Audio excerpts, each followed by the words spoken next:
రాజకీయాలు చాలా విచిత్రంగా ఉంటాయి. కొన్ని సందర్భాల్లో అన్ని మెట్లు ఎక్కి పాము నోట్లో పడిన వైకుంఠపాలి ఆటల రాజకీయాలు ఉంటాయి. ఒకరిద్దరైతే కొంత దూరం వెళ్ళి ఏం చెయ్యలేక వెనక్కి వచ్చేస్తారు. కొందరేమో సగంలో ఆగిపోయి త్రిశంకు స్వర్గాన్ని అనుభవిస్తూ ఉంటారు.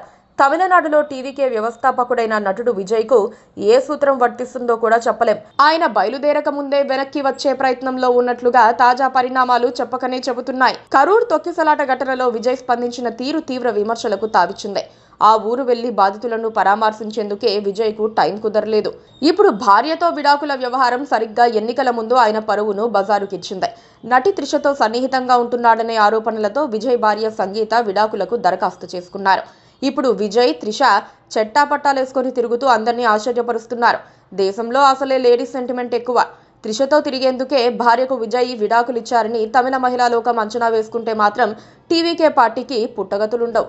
విజయ్ ప్రస్తుతం ఉన్న తమిళ నటుల్లో నెంబర్ 1. ఆయన పారితోషికమే వందల కోట్లలో ఉంటుంది. సినిమా లైఫ్ దాదాపుగా ఫైనల్ స్టేజ్కి వచ్చినట్లు లెక్కలేసుకున్న తర్వాతే విజయ్ రాజకీయ అరంగేట్రానికి సిద్ధమయ్యారు. పార్టీ పెట్టి కొన్ని రోజులైన తరుణంలో ఈసారి జరిగే తమిళనాడు అసెంబ్లీ ఎన్నికల్లో టీవీకే పోటీ చేస్తోంది.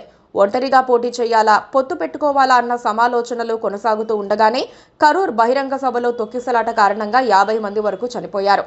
ఈ కేసులో దర్యాప్తు సంస్థలు విజయ్ను ప్రశ్నించాయి. ఆ సంగతి జనం మర్చిపోతారని విజయ్, ఆయన టీం సంబరపడిపోతూ ఉండగానే విడాకుల వ్యవహారం తెర మీదకొచ్చింది. సెలబ్రిటీ డైవోర్స్ రేట్ పెరిగిపోతున్న తరుణంలోనే విజయ్, సంగీత విభేదాలు రచ్చకెక్కాయి. నటి త్రిషతో ఆయనకు ఉన్న స్నేహం వల్లే సంగీత దూరం జరిగారని చెబుతున్నారు. అవుట్ ఆఫ్ కోర్ట్ సెటిల్మెంట్ కింద సంగీతకు 250 కోట్లు ఇచ్చేసి వదిలించుకునేందుకు విజయ్ సిద్ధమయ్యారు.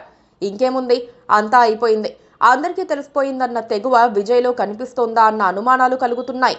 విజయ్ ఏకపత్ని వ్రతుడని, ఆయన స్త్రీలోనుడు కాదని భావించే అభిమానులకు షాక్ ఇచ్చే ఘటన జరిగింది. ఒక వివాహ రిసెప్షన్ కు విజయ్, త్రిష చెట్టాపట్టాలేసుకుని కారులో దిగిన వీడియోలు, ఫోటోలు తమిళ మీడియా రంగంలో హల్చల్ చేస్తున్నాయి. ఎలాగూ విడాకులు ఫైనల్ స్టేజ్ కి వచ్చి తను ఫ్రీ బర్డ్ గా మారిపోతానని, త్వరలోనే లవ్ బర్డ్ గా డ్యూయట్లు పాడుకుంటానని విజయ్ అనుకుంటూ ఉండొచ్చు. తమిళనాడులో పరిస్థితులు మాత్రం వేరుగా ఉన్నాయి. అక్కడ మహిళా ఓటర్లు ఇప్పుడు విజయ్ కు దూరం జరుగుతున్నట్లుగా వార్తలొస్తున్నాయి. ఎన్నికల్లో పోటీ చేస్తున్నామని విజయ్ ప్రకటించినప్పుడు మెజారిటీ మహిళా ఓటర్లు ఆయన వైపుకు జరిగారు. ఇప్పుడు త్రిష వ్యవహారం నిజమే అని తేలిన సందర్భంగా వాళ్ళు పునరాలోచనలో పడినట్లు చెబుతున్నారు. మరి ఎన్నికల్లో ఏం జరుగుతుందో చూడాలి. విజయ్ ఓడిపోతే అది కేవలం ఆయన పొరపాట్ల వల్లే జరిగిందనుకోవాల్సి ఉంటుంది.